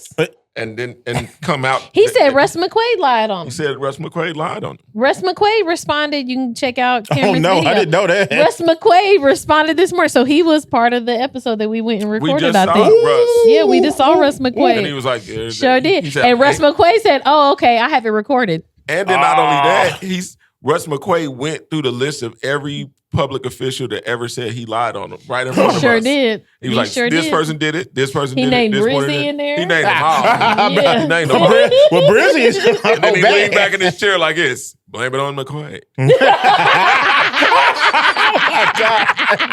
Oh my Facts. God. No, 100% is literally what he did. He told Russ McQuaid that Thomas Cook was not. Thomas Cook was just a consultant, and he was just call him on the phone, and everybody else said no. That's Thomas Cook was the campaign manager in 2023. Yeah. Sure was. Yeah. Sure was. He was just flat out lying. Yeah. And that's what I'm saying, y'all. This is when it comes to. I'll bring this back up too. When Cameron was asking us, like, well, does he need to resign because of this, because of that? There's a couple things that I want to address in this. Actually, one, there is no way for us to just remove him. Yeah. Or the council. And so a counselor said that in the meeting. I think it was Muscari. Yeah. I think who said it. But counselor said that actually in the meeting that, oh, what do you want us to do? Like, it's not like we can remove him. No, you can't. Okay. But what I want us to stop acting like is that you have zero power. Yes. Sure. Because we know there are ways to apply pressure. Sure. To people and to educate the community and have them informed enough that we can apply our own pressure, right? Like, we know these things. And I want y'all to quit pretending like counselors saying that the mayor needs to resign is not a big deal. It's a big deal. It's a big deal. Very big deal. And silence is complicity. Like, that's a fact. And if you're not going to, this is my thing too. If it's not a big deal, then you can say it without consequence, right? Mm-hmm. I mean, Exactly. it either is a big deal or it's not a big deal, but you don't get to play both sides of the fence. Right. If it's not a big deal, I can't and you say have it because no it's power, not a big deal. If it's not a big deal and you have no power, say it. Exactly. I agree 100%. Say it. Because when it's all said and done, if you ride this through this city in any community, there are some communities where I see good work being done. I definitely think like once you get to like Nora and all that kind of stuff. Well, that's where you live out there. Yeah. So when you look over there, it's a whole different ball game. They don't even let buildings get old. They tear them down. Yeah. Like they be like, no, we ain't doing that. But if you can ride and you can ride in communities where we are, the majority, I'll tell you this, those counselors should be talking. Yeah. Because it's like, what's the fear? It's not getting done anyway. It's not getting done anyway. What is the fear? Anyway. What's the fear? And this is the other thing too. For as much as I criticize the IBLC, y'all, they've been coming at the mayor's neck for what? At least 3 years now? Yeah, about 3 years. At least 3 years now. You see any consequence of that? I'm sure there's some, but at the end of the day, I think that what people don't realize as a person who always tries to say what's on my mind, it's like if more people do it, it becomes more powerful. That's how change takes place. Power in numbers. Exactly. And we wonder why so much doesn't take place in our city is because so many people are scared.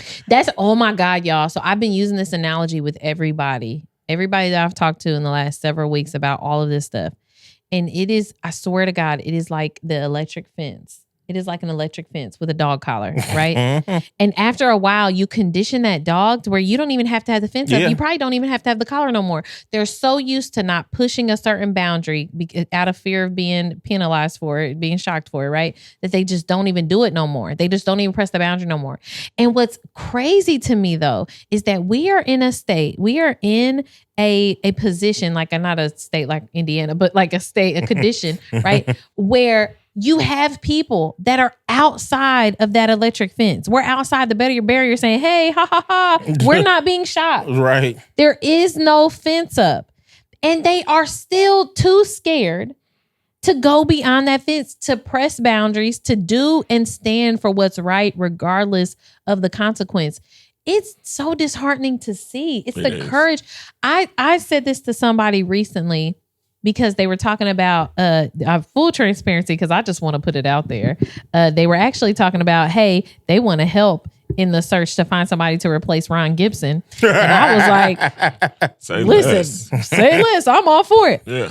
But they suggested somebody, and I said, well, listen, unfortunately, something that I've learned in the last several years of being involved in politics is somebody being a good person is not enough. Yeah, I agree. They got to be a strong person. Somebody being they got to be courageous. They have to be able to stand on what's right because it's right, and get out there regardless of the consequences. Because if we don't have people that are both good people and courageous people, there'll be good people that'll stay silent. That's real. And that's what I see on our council. I think people expect us to think that because they're silent that I just automatically assume they're a horrible person. And there's some people that have that perspective, and I respect it and I understand it. And some of the silent people are horrible people too. But and some of them are horrible people. Some of them are horrible people. But this is what I will say. I do think there are good people who are staying silent for a various amount of reasons, okay? For a ton of different reasons. And in that process, what it's teaching me is that we need some people that are willing to push boundaries. What I love, I feel like a great example of what you're seeing in a Jesse, in a Andy, they approach things completely different. We know that Andy is usually really like by the book and all that stuff. But when it comes to crunch time, right? When it comes to crunch time, this is just horrific and wrong. You see where he stood and where he stands up. And that's a real leader. That's real leadership, okay? You don't have to be radical all the time to say, okay, listen, have some boundary. You know, there was a sign somebody was holding up in the meeting and they said 25 counselors and 2 spines. Oh, man, that is cold. 25 counselors, but only 2 spines. Yep. And that is what people are looking for right now. People are ignoring the fact that even with Trump, he could be loud and wrong, but they like that he just sticks it to people. They like that he just like forget the consequences. I'm just gonna do it. This man has 30-something felonies, so I'm gonna run for it. Who's gonna stop me? Like, he is literally playing the game of who's gonna check me. Yeah. And you have to check him because he's going to do it. And we are still sitting by and allowing our leaders to do the most despicable things. And they're yelling, who going to check me? And we're cowering like we have no power, no authority, and have no place to say anything. I honestly think that we have the type of leadership that would rather people not show up. That's a fact. Well, yeah. I mean, God, I hate to do this, but it's like in church. No one wants people to read the Bible. No, you didn't hate to do that. First of all, he didn't hate to do that. He did not. He could not wait to do that. He did not actually. hate to do that. But at the end of the day, I guess what I'm saying is. But I agree. It's like if you're not participating, if you're not educating yourself in order to participate, it's like that's what they're looking for. They're looking for, hey, don't come to the meeting, man. They would rather look out at that meeting and see nobody, and unless it's something to be celebrated. Yep. That's all they want. Yeah. And they prove it time and time again. It's like they act like it's, how can I put it?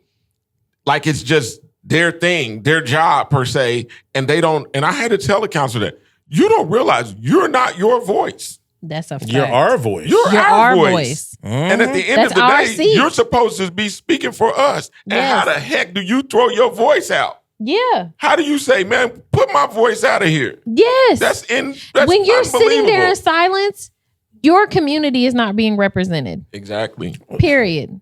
But and let me tell you what happens when they get out there and nobody comes. Like last year, the first meeting in the year, V.O.P wouldn't had I think jazz musicians come in and honor Wes Montgomery. You know, so we got time for it, but they don't want you speaking. Yeah, that's it. Or you'll be drugged out. So you know, it's priorities. Like, you know, you can't talk about Robert's rules. Ain't nothing in Robert's rules about a jazz trumpeter. For facts. Or continuously bringing in Christian pastors to pray as if there's no other religion in our community. Oh, geez. There's that too. I mean, there's a bunch of stuff Quit cowering behind Robert's rules. We see you. For facts. We see you. Yes. Quit cowering behind Robert's rules. Yes. It's not. I'm over it. And we see y'all violate these kind of rules and stuff in every possible way to get the things that you want. Mm-hmm. But you won't do it when it's time to just do something that's right. Mm-hmm. It was just the right thing to do. To let her speak, to let her complete her statement, it would have cost you an extra 15 seconds. And I promise a whole lot of heartache that's not even finished coming, I'm sure. Oh, I'm sure there's going to be more. 15 seconds. That has to be eating him up. 15 seconds. Fascism doesn't allow for 15 seconds. That's a fact. And it's discouraging. And I think one of the things I want to make sure that we say before we get to because it's teeing us up for the last topic. But this stuff is discouraging, but I don't want you all to just stay in that discouragement because there are good candidates. There are good elected officials. There are people who are working really hard. And I don't want you to just think, because what I hate to hear is people like, that's why I don't mess with politics. That's why I don't. No, it's because we're in this state because you don't mess with politics. Yeah, because they can get away with it with a few people. Yes, because we need you. We need you in this space. We need you to run for office. We need you to work campaigns. We need you to volunteer. So when we get great people up and you see great people endorse them, right? And you see great people, because definitely do your homework on them. Because like I said, they need to be more than just good people. They need to be courageous people. They need to be people that are ready to bring change. But when those people come up, make sure that you're actually involved, physically involved in making sure that they get in these seats. And then once they're there, hold them accountable. Build relationships and hold them accountable, because some of the stuff that you're hearing right now is we're actually having conversations with counselors. And it's not because we're something special. It's because we've done the work and the homework to know who they are, to reach out to them, to build relationship. I mean, and honestly, I've shown up for some. And because I have, they've shown up for me, and we talk in that way and stuff. So I just want to share that with you all, that even though this is super discouraging, I promise you, we can make this better. We said this before. 20, 30 people Yeah. in the right positions. Mm-hmm. And it could turn the city upside down. I believe in it. We're working towards it. And I just want to encourage y'all in that way before we get to the last funny topic. Okay. The last topic, y'all, is V.O.P. V.O.P. Violence, oppression, and politics. And That's what it while stands for.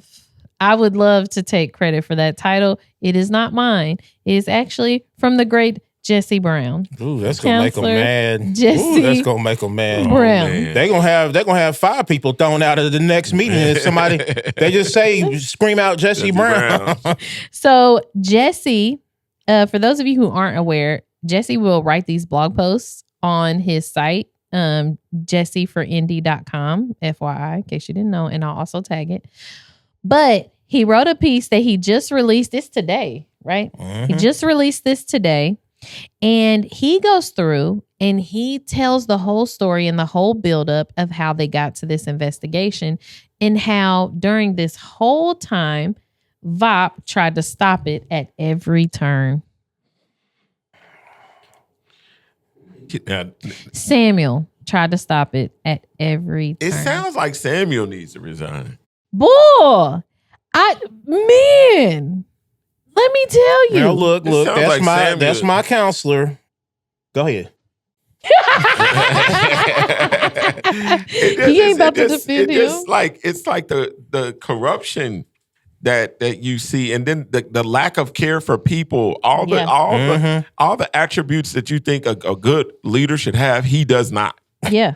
It's like when you look and all of a sudden it's like you're doing all this behind the scenes stuff. It's like he would have been a person shredding paper at Enron. It's like, where's the papers at? I didn't see that one coming. Oh my God. Yeah, I don't trust that kind of stuff. That's underhanded. Well, he was picked by the mayor essentially in a moment of crisis when Stephen Clay was destroying city council, and he was the consensus. He was the one that the mayor apparently put his support behind. And there's been, y'all. This is I'm with Greg though. It seems like he should resign because it's coming out that he knew everything. Yeah.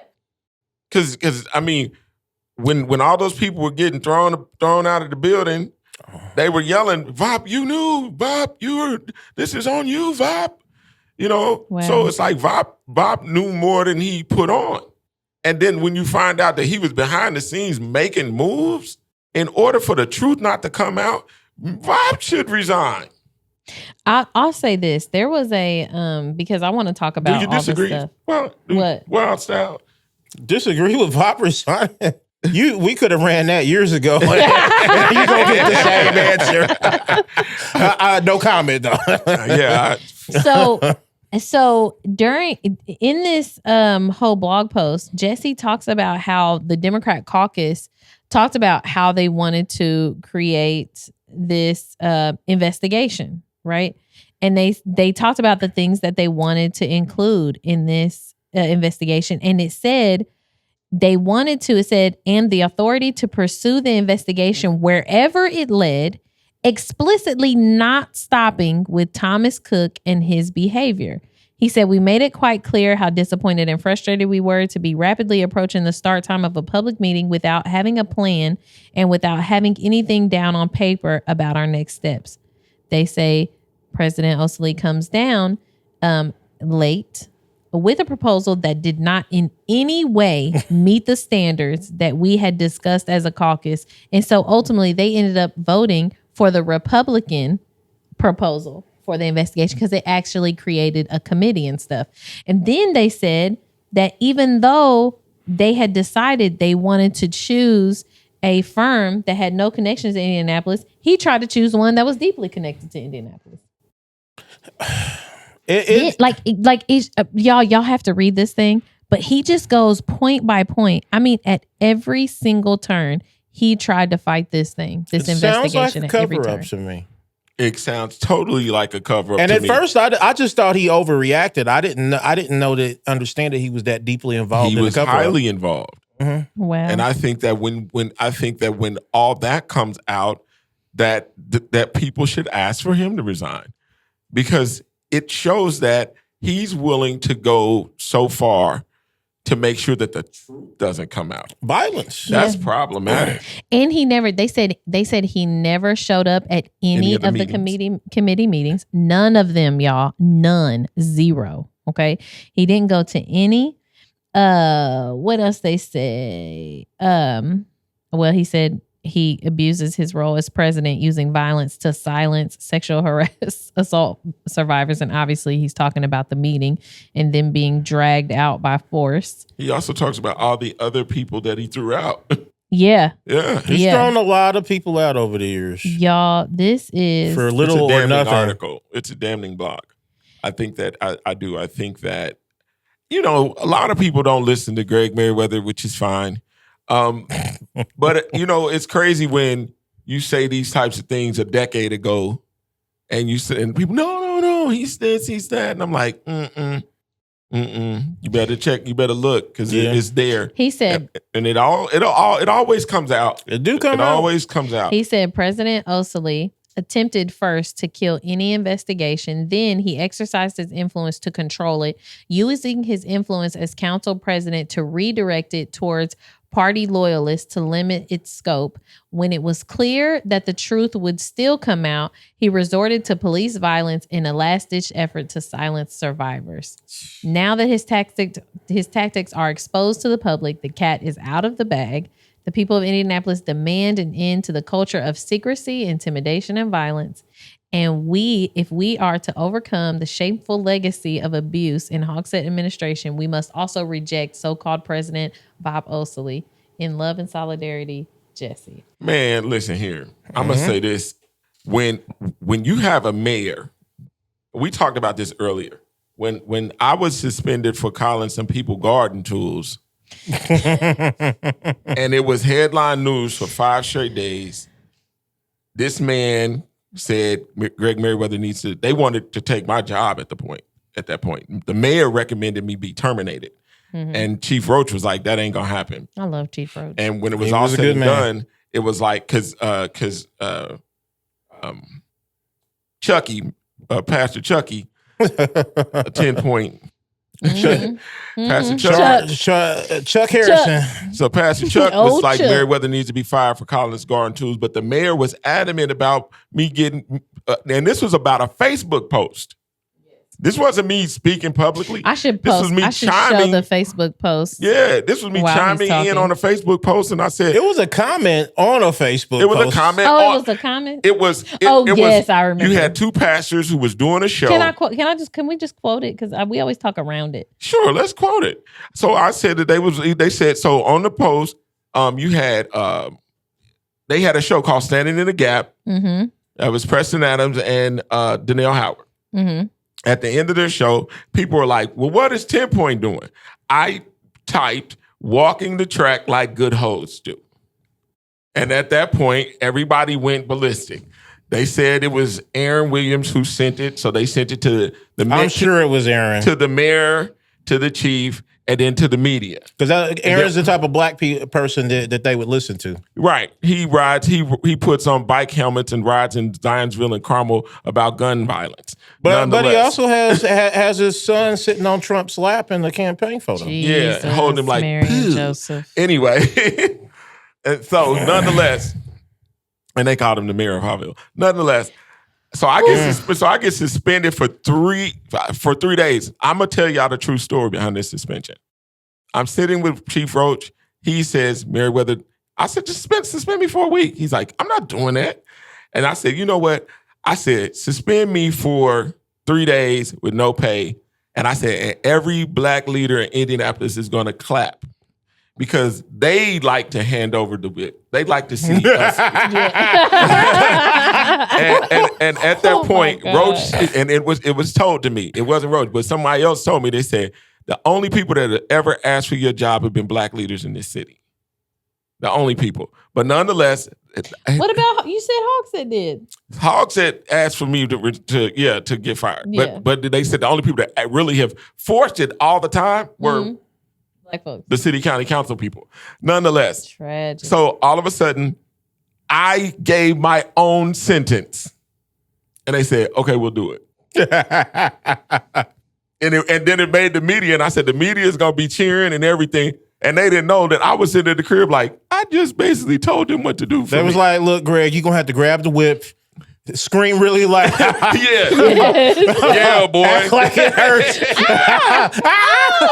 it, daddy. Oh But my yeah, God. and that's exactly what happened. But at the end of the day, if he will hold me to a standard, folks, based on a Facebook post, how in the heck is he not holding himself to a standard? And I think that at That's the a end of the fact. day, he and V.O.P, if you can look and say that what I did was so bad to send me home, then what you need to really fall on the sword yourself. I feel that wholeheartedly. Honestly, the best thing, the way that y'all can prove that y'all really love this city, that you really want the best for it, that you really want to be a good leader, is to leave leadership. Step aside. Step aside. I mean, particularly V.O.P is ill-equipped. He cannot handle, he's consistently not been able to handle and even run council meetings. a council meeting. Like, imagine, like, this is not good leadership. Protesters, which is going to happen. Protesters. Yeah. Yeah. Do you know, and this is the only credit that I will give to them. In that council meeting, in the investigative, I said council meeting, committee meeting, in the last investigative committee meeting, they did, as Lauren was speaking, they didn't give her a place to speak, but they also did not put Elise out though. So Elise was just holding the phone with Lauren on FaceTime, and they just let her keep going. And then they just ended up taking, they took a little recess, let her keep talking or whatever. And then eventually she just stopped. They continued the meeting. It wasn't like nobody had to be forcibly removed. Nobody was, and they were holding signs. So I have pictures. Maybe I'll put them on here, but we have pictures. They were holding signs. They were doing all the things, and nobody was put out. Nobody was forced to remove. Sheriffs would not have to didn't have to be used. Like nothing. It all worked. And that on Monday, all of that would have been fine. Like we could have just had the meeting. They could have just spoken. Or V.O.P could have handled it how a real leader would have, which would have been to have had conversations and meetings with that woman, since y'all misrepresented her story before the council meeting. He was too busy shredding paper. Oh my God. Shred the paper.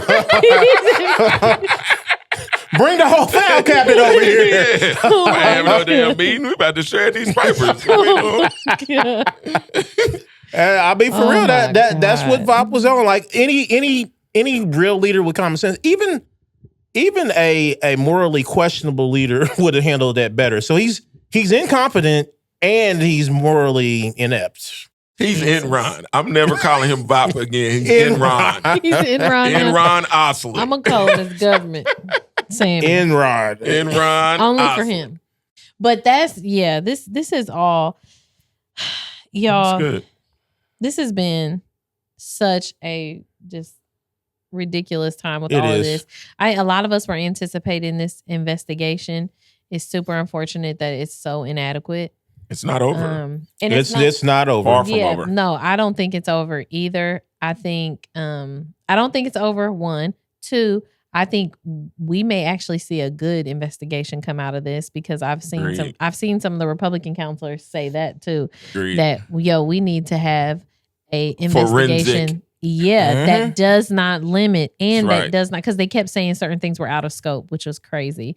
But that does not limit where they go, how deep they go, and who they investigate. Because now we need to see, especially with these text messages being left out, we need to see how deep the mayor was involved. What was he doing? And that's our business to know. It is. It's our business to know. So, and they need to incriminate Samuel. Samuel. Yeah. If Samuel did exactly what this says he did, Samuel needs to be under investigation. Well, and has no business being the president of the council, let alone a counselor. I believe. I mean, here's my thing about V.O.P's actions and all of this is that I wonder when he saw the report, the contract between the law firm doing an investigation is not between the investigative committee. It is between that law firm and city council, and the only person that can sign off for city council is V.O.P. So anytime he wanted to see that report legally, they'd have to go send it to him. And that makes it corrupt. Yeah. It immediately makes it, if everything Jesse is saying is true, then that immediately tarnishes the effectiveness. It's Yeah, the and the cover-up. validity of it. Yeah. I agree. That's insane. Okay. Well, I know there's a lot of other stuff going on across the country. Trump and Elon finally fell out. Y'all knew I was waiting for that one because I knew it was going to be like Real Housewives. We knew it was going to happen. And we knew it was going to be drama filled. So that was fun. And LA. then yes, LA. the protests in LA, sending all the love and support and stuff, everything that we can do from here to support, especially our immigrant community through this just ridiculously insane time. Last night my son is doing summer school and he's doing government. He's in government right now, and he was looking at the Nazi Germany, but then also the other one, the Cambodian one. Oh no, the Khmer Rouge. Yes, Khmer Rouge. Is that? I think it's something like that. Yeah, I think So looking at both of them, and y'all, it's scary. Oh, I was reading it, and it was so scary because the way that they use the instability of the times and the pressure and what people were coming out of to incite violence and control using military power, like just all of the things. I was just like, yo, Trump is 1000% a watered down version of that right now. And I mean, and that can continue to get more potent. And especially with Cambodia, like they went after and they killed the professors, the teachers, the intellectuals first. Like that was one of the big things that they did. And you've seen it's under attack here. Yeah, RFK Jr. is getting rid of the vaccine folks at the CDC. Getting rid of what? He's getting rid of doctors. And it's a lot of people. He's the health secretary. Like I was just like, y'all. A lot of us are healthy, and we may not fool with as many vaccines as other people, but I guarantee you there are people in here that that have to take those, or they're going to be in some serious trouble. Agreed. Yeah, there was I just read an article about a child who just died. Because he wasn't vaccinated, but because there was unvaccinated children around him. And then he got some kind of rare form. I can't remember what it was now, but he ended up passing away from it. And it's just like, y'all, it's not just vaccines aren't even just about individual health, but it impacts. That's why we require them for school and stuff like that. It impacts other people. Your decisions impact other people. I don't know where we got to this point in society where we thought that like the decisions that we make are just ours alone and they don't impact anybody else. Yeah, it's disgusting. That's just not the case. As long as we live and work and play and do all the things around other people, all of our decisions are going to impact each other. And so, but yeah, I was just looking at the similarities between what in the time that we're in now, and I think that we would have a more modern version of these things. And I think that's what we're seeing. So instead of them being killed, they're just being fired and silenced. For now. Well, for now. For now. But yeah, this is disgusting. I hope you guys are paying attention to things on a national level, on a local level. And obviously you can count on us to do our best here locally. Absolutely. I don't think anything else has happened. I don't know. It's plenty, but we're going to have to handle that in a future episode. There's too much going on. That's a fact. Great. All right. Well, I appreciate y'all. One last thing before we go, though. So it is my 15th anniversary, y'all. So on my shirt says level 15 completed. Happy anniversary. Happy anniversary to the love of my life, my hubby. He's the one behind the camera. So every time we're here, he's here with us, volunteering his time because he loves me that much. And I love you much, much, much, much, much, much more. But 15 years, y'all, man, it's been a ride. Congrats. And I'm so grateful for it. And I love you, babe. Long time. Anyway, this has been another episode of the Black Briefing Podcast. Of course, I'll make sure on the final page I put all the ways that you can connect with us individually on our social media and such. But also make sure you like, share, and subscribe this episode into our channel, and make sure that you're sharing this, y'all. So we know that not everybody can just publicly subscribe and can't be documented. I get it. But share it with some folks who can, because if you can't, I know you got at least 5 friends that can. And that would help us a ton. And I know that you guys are already doing that. So thank you to those who are already doing that. Make sure you let us know what you want us to talk about. The way that you guys talk about things, the way that you comment when you hit us up, it helps direct our content and what we should cover, what you would like to hear our perspectives on. Is there anything else I'm forgetting? No, that was good. Take care, y'all. Thank y'all so much. See ya. Know how it is.